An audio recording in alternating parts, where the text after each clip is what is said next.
Ang Office of the President, involved sila sa kidnapping ni dating Pangulong Rodrigo Duterte.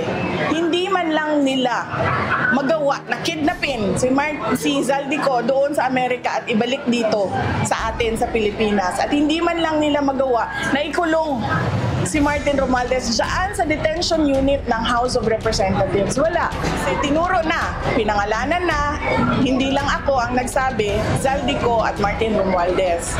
Si Zaldico, hinayaan nilang umalis ng bansa. Si Martin Romualdez, hinayaan nilang mag-resign. Nag-resign naman na, so tapos na ang usapan. Ang Office of the President, involved sila sa kidnapping ni dating Pangulong Rodrigo Duterte.